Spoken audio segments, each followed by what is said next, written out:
धर्म्यम संग्रामम न करिष्यसि ततः स्वधर्मम कीर्तिम च हित्वा, तो तू अपनी कीर्ति को हानि पहुंचाएगा। अब ये छेड़ रहे हैं उसके पौरुष और छेड़ रहे हैं उसके क्षात्र धर्म के अभिमान को। आदमी ना हर चीज बर्दाश्त कर सकता है, पर उसकी अपकीर्ति हो ये बर्दाश्त नहीं होता।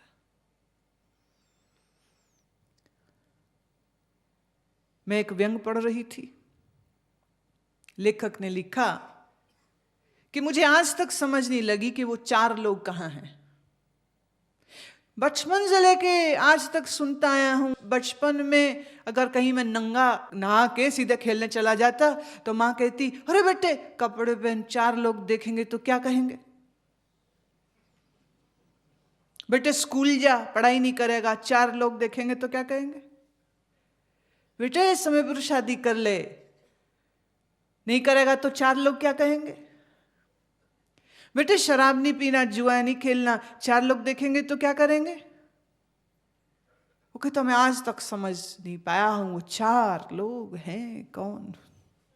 मिले तो सही, मेरी जिंदगी में आफत कर दी है। 4 लोग, 4 लोग देखेंगे तो क्या कहेंगे, 4 लोग देखेंगे तो क्या बोलेंगे। बोले मेरी जिंदगी अजीर्ण कर दी।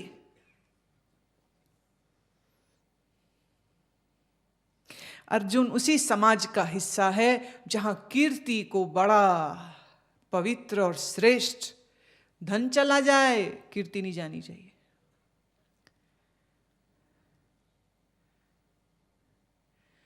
धन चला जाए दुख नहीं, मकान बिक जाए दुख नहीं, कीर्ति नहीं जानी चाहिए, यश नहीं जाना चाहिए, नाम नहीं खराब होना चाहिए। भाषा का फर्क है, कहीं कोई कहता है 4 लोग, और आम तौर पर जो वाक्य बोला जाता है, दुनिया क्या बोलेगी। भाड़ में जाए दुनिया, कौन दुनिया। सिर्फ एक ज्ञानी, सिर्फ एक फक्कड़ फकीर ही कह सकता है कि दुनिया जाए भाड़ में। तुम नहीं कह सकोगे। कह सकोगे। कई बार लोग हम ही को समझाने आ जाते, आप ऐसा ना करें, दुनिया क्या कहेगी। मुझे दुनिया क्या कहेगी। अगर आज हाथ जोड़ती है तो उसमें उसको लाभ है, मुझे किसी से हाथ नहीं जोड़वाने। अगर आज कोई आके झुकता है, प्रणाम करता है, तो ये उसकी श्रद्धा है, उसको लाभ है, उसको प्रेम है, तो वो झुकता है। जिस दिन नहीं होगा उस दिन वो नहीं करेगा।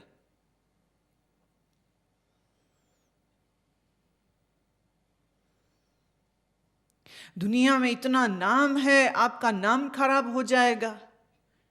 मैंने कहा ऐसे भी जो चीज बनती है वो एक दिन तो मिटती ही है।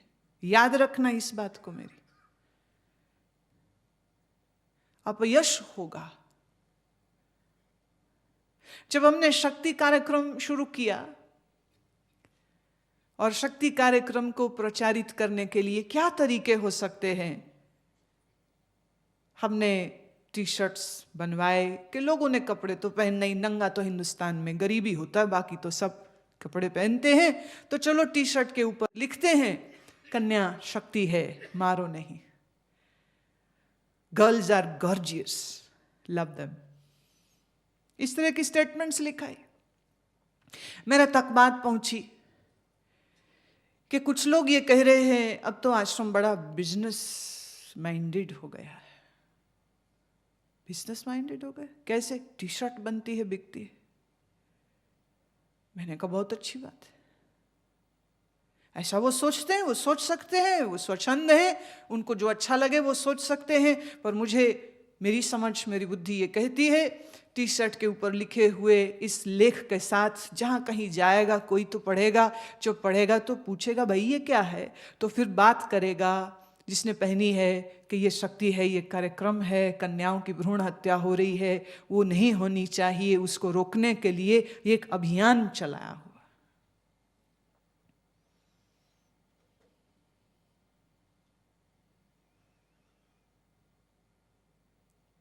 जो करना है सो करना, क्योंकि करने के पीछे सोच है। और फिर कह दूं, ज्ञानी अपने पलों में जीता है, उसके पीछे इतिहास नहीं चलता है। जब वो चला जाता है तो इतिहास लिखे जाते हैं, वो इतिहास के लिए अपने आचरण और चरित्र को बदलता नहीं है। क्या कृष्ण जानते थे कि जो वार्तालाप वो अर्जुन के साथ कर रहे हैं वह एक अद्भुत ग्रंथ बन जाएगा, भगवत गीता बन जाएगा, और जिससे लाखों लाखों लोग लाभ लेंगे और हजारों वर्षों तक वो पूजी जाएगी? क्या कृष्ण जानते थे ऐसा? नहीं जानते थे। पर उस घड़ी, उस पल अर्जुन के दुख को दूर करने के लिए आवश्यक था जो कहना, वो उन्होंने कहा। दुनिया क्या कहेगी? क्या कहेगी दुनिया? और ऐसे भी जीव तो बनी ही है कुछ बोलने के लिए।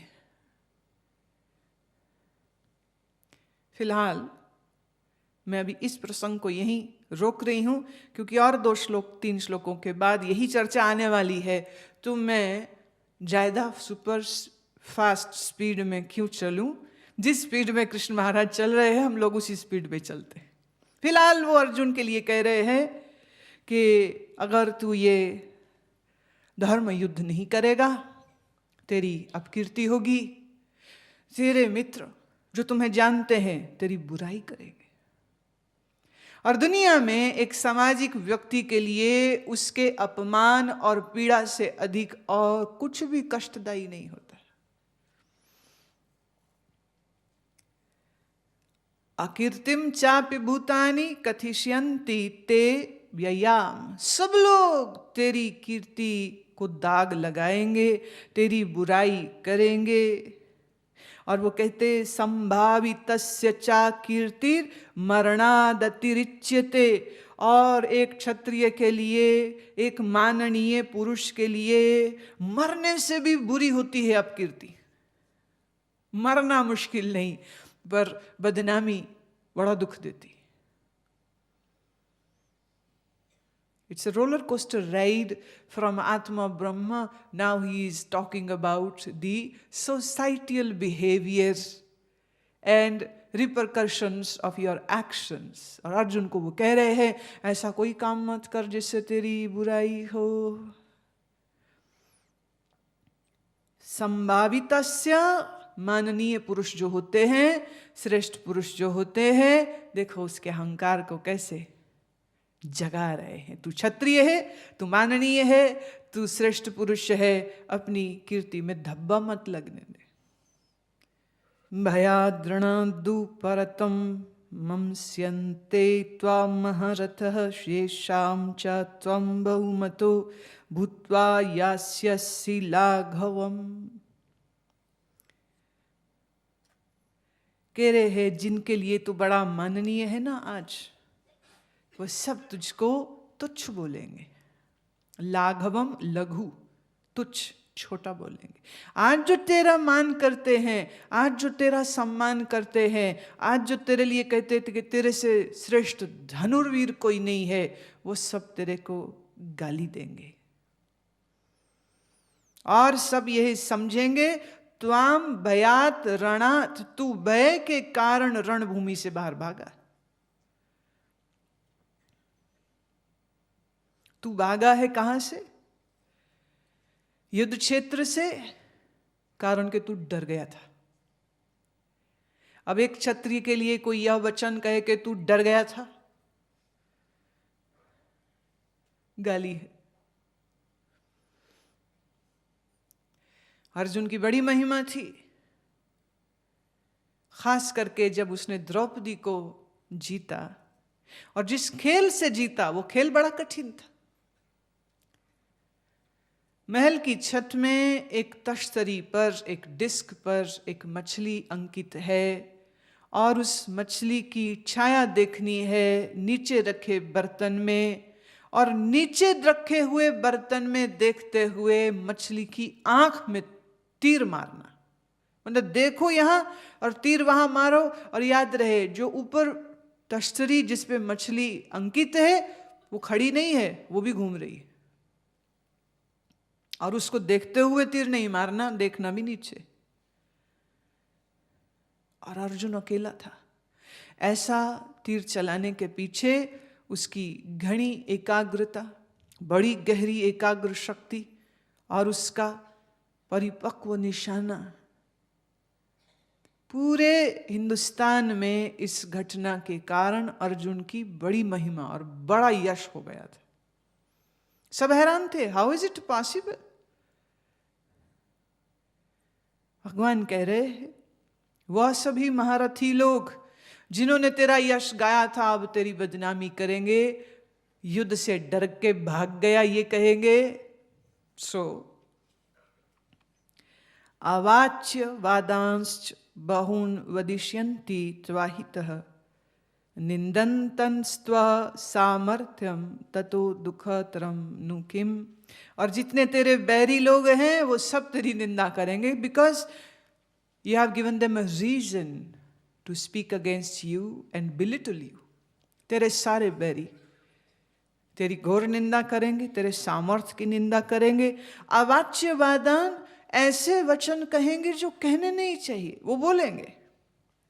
और फिर बता हे अर्जुन, इससे ज्यादा और दुख क्या होगा। जो आज तेरे सामने आंख उठा के खड़े भी नहीं हो सकते, वो तेरे लिए अपमानजनक शब्दों को कहें तो कैसे सुन पाएगा उन शब्दों को।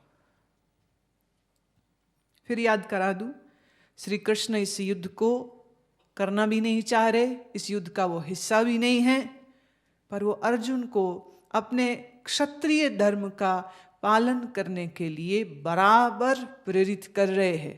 वो उसको युद्ध में धकेल नहीं रहे हैं, इस बात को अच्छे से समझ लीजिए।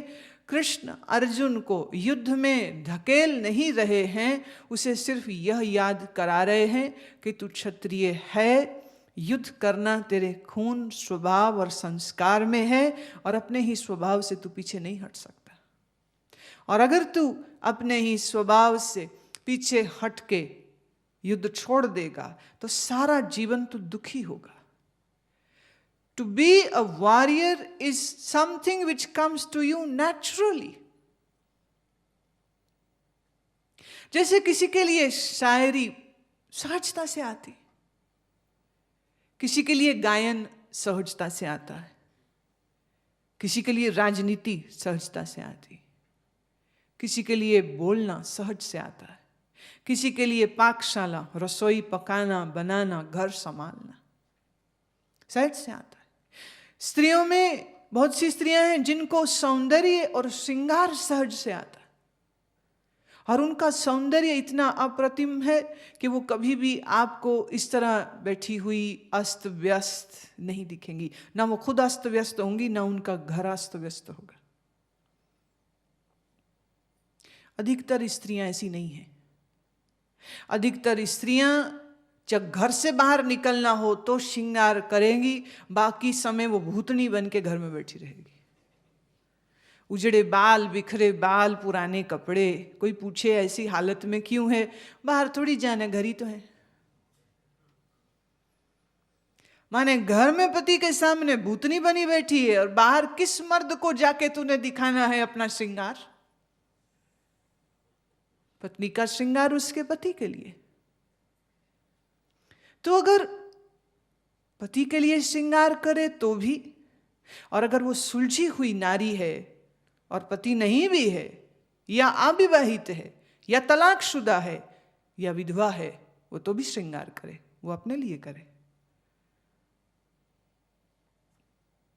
हिंदुस्तान में बहुत लोग ये कहते हैं जिसका ब्याह नहीं हुआ उसे श्रृंगार नहीं करना चाहिए। क्यों? ऐसे लोगों का ध्यान तुम पर जाएगा जिनका नहीं जाना चाहिए। जो विवाहिता है वही श्रृंगार करे, क्योंकि उसका जो पति है अब वो उसकी रक्षा सुरक्षा करेगा। अरे खाक करेगा रक्षा सुरक्षा। सारा दिन मरा ऑफिस में बैठा रहता है, पत्नी कहाँ घूम रही उसको कुछ ध्यान है? बहनें राखियां बांधती हैं, भैया रक्षा करना। भैया कहता मैं तेरी रक्षा करूंगा कृष्ण भगवान की तरह। और जब बहन को बसों में सफर करते हुए आवारा लड़कों की चिचोरी बातें और उनके उन स्पर्शों को झेलना पड़ता है, तब कहां होते भाई? स्त्री अपनी सुरक्षा स्वयं करे और स्त्री श्रृंगार करे स्वयं के लिए।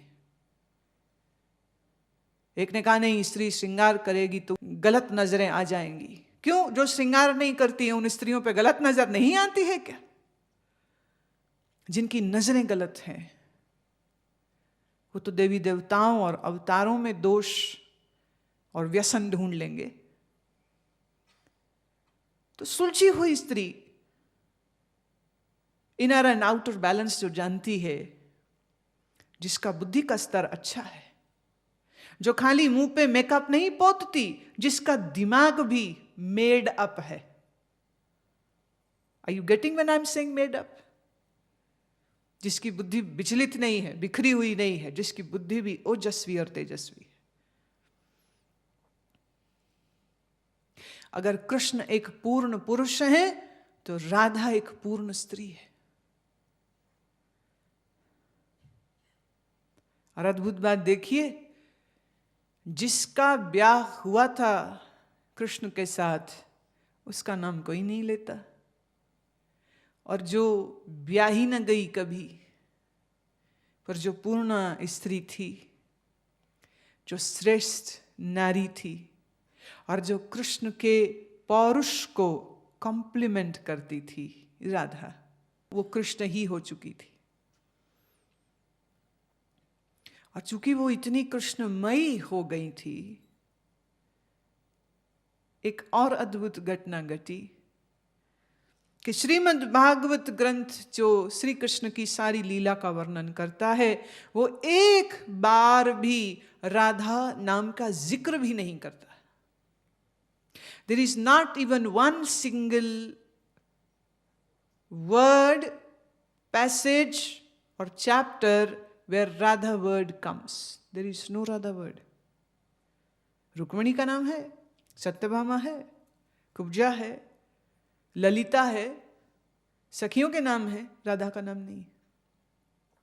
कईयों ने यहां तक कह दिया ये तो कल्पना है, राधा कोई थी ही नहीं। सही, वो कृष्ण से कब अलग थी कि उसका अलग से नाम भी लिया जाता? वो कृष्ण रूप ही थी। तो ग्रंथ में भले नाम न आया, पर लोगों के मनस पटल पर, हृदय पर राधा ही राधा। इतनी राधा कि कृष्ण बाद में है, राधा पहले। इसलिए तो राधा कृष्ण कहते, कृष्ण राधा नहीं कहते। राधा विवाहित नहीं थी, और राधा के माँ पिता यही तो कहते, लोग क्या कहेंगे, लोग क्या कहेंगे। प्रेम कोई भी करे, चाहे वो मीरा हो कि राधा, लोग क्या कहेंगे, ये हमेशा रहा। कोई प्रेम करे तो कहते हैं लोग क्या कहेंगे। कोई घर छोड़ के कहे मैं साधु बनता हूं तो भी कहेंगे लोग क्या कहेंगे।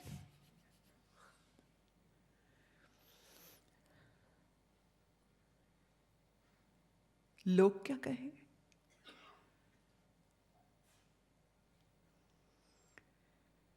ये जो लोक निंदा है, इसका भय बड़ा गहरा है, बड़ा गहरा। और श्री कृष्ण अर्जुन को यही कह रहे हैं, अपनी अपकीर्ति न होने दे। तेरे वैरी तो तेरी निंदा करेंगे ही, तेरे मित्र भी तेरी निंदा करेंगे। हतो वा प्राप्स्यसि स्वर्गम जित्वा वा भोक्ष्यसे महीम तस्मादुत्तिष्ठ कौन्तेय युद्धाय कृत निश्चय। अब भगवान कहते हैं दो बातें कर, या तो युद्ध कर, करते करते मर और स्वर्ग चला जा, या युद्ध करेगा तो दूसरी ऑप्शन ये होगी कि तू जीत जाएगा, और अगर जीत गया तो राज्य, सुख, भोग और धर्म का स्थापना कर। मरे युद्ध में तो स्वर्ग है, और जीत गए तो राज्य। टू ऑप्शंस, मर गए तो स्वर्ग, स्वर्गम प्राप्यसि, जीत गए वा जित्वा महीम मोक्ष से, अगर जीत गया तो पृथ्वी के सुख को भोगेगा। जीत गया अगर युद्ध में यही तो होगा ना, या तो हारोगे, बुरी से बुरी बात मरोगे, या मरोगे या जीतोगे। कृष्ण एक बार भी नहीं कह रहे कि हारोगे। आम युद्ध में हार जीत या मृत्यु, पर कृष्ण कह रहे दो ही ऑप्शंस, या जीत जाएगा तो पृथ्वी का सुख भोगेगा, मर गया स्वर्ग को भोगेगा। बता तेरा नुकसान किस में हो रहा, सो उठ और युद्ध कर।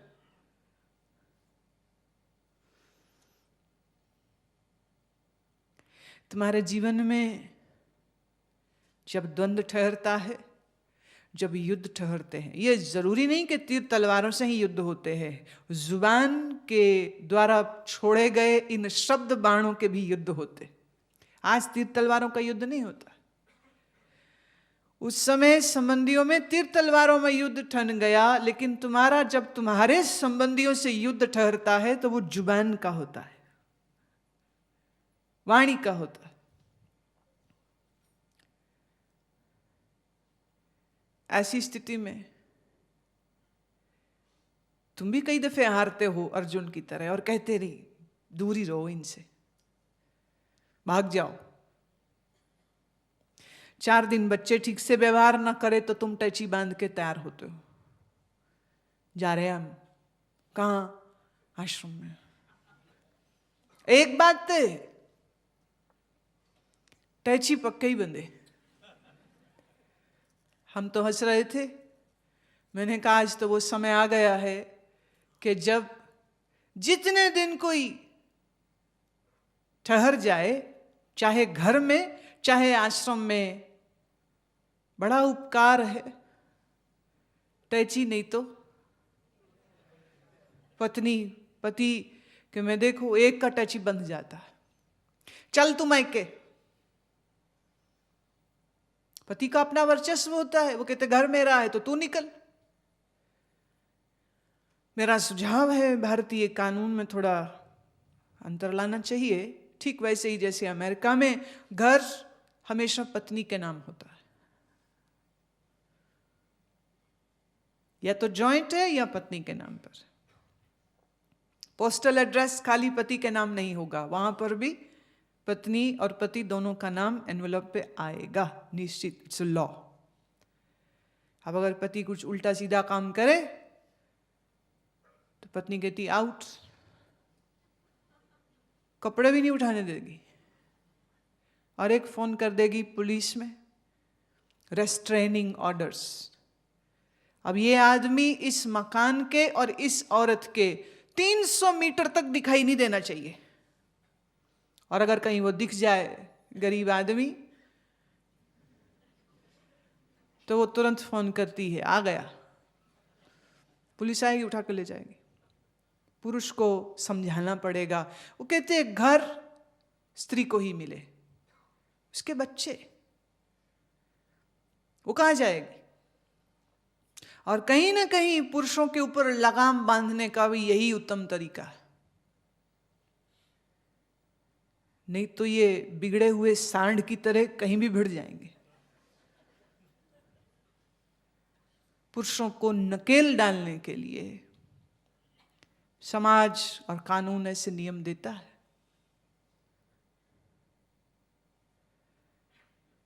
अब गुरु शिष्य के परस्पर संबंध में मैं देखती हूं, 2 साल हुए आए यहां आश्रम में, 3 साल हुए आए आश्रम में, यहां 2-3 साल में ही प्रेम श्रद्धा उड़ गई, पीछे बचा इसने मुझे ये कहा उसने मुझे ये कहा, इन बातों में रह जाता है। हम बीमार हैं, हमसे काम नहीं होता, अब काम हो गया। पहले कहता था गुरु जी सेवा दे दो, अब काम हो गया। मन बदल जाता है। People are very fickle minded.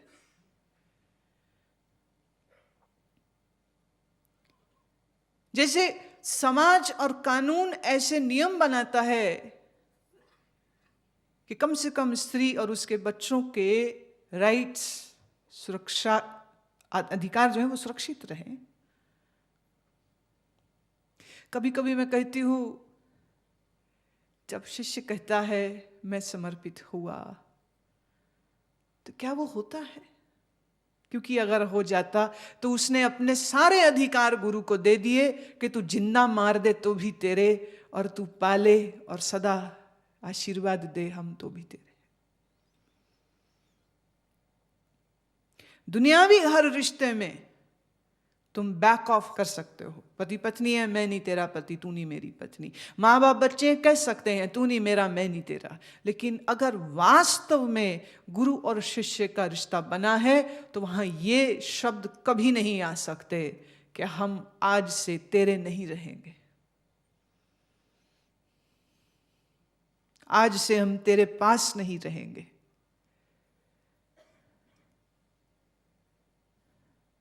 कभी कभी बहुत आश्चर्य होता है, क्या ऐसे भी लोग थे? अमरदास जैसे, जो 12 वर्ष तक चुपचाप चुपचाप चुपचाप अपने गुरु के द्वार पर एक अनजान व्यक्ति की तरह सेवा करते रहे। उनको कोई सम्मान नहीं है, कोई पदवी नहीं है, पर गुरु का दर्शन प्रिय है, गुरु का द्वार प्रिय है। और यह दुनिया बड़ा अपमान देती थी, क्योंकि दूर रिश्ते से वो समधी भी लगते थे और वो सब अपमान भी सहते, पर उनको वो अपमान लगता ही कहाँ था। गुरु का प्यार इतना गहरा है, इतना गहरा है, दूसरे क्या कहते हैं ये तो सुनाई ही नहीं पड़ता था। एक ही देख देख जीवा, देख देख जीवा, देख देख जीवा, देख देख जीवा। गुरु का दर्शन, गुरु का दर्शन, गुरु का दर्शन, गुरु का दर्शन, देख देख जीवा।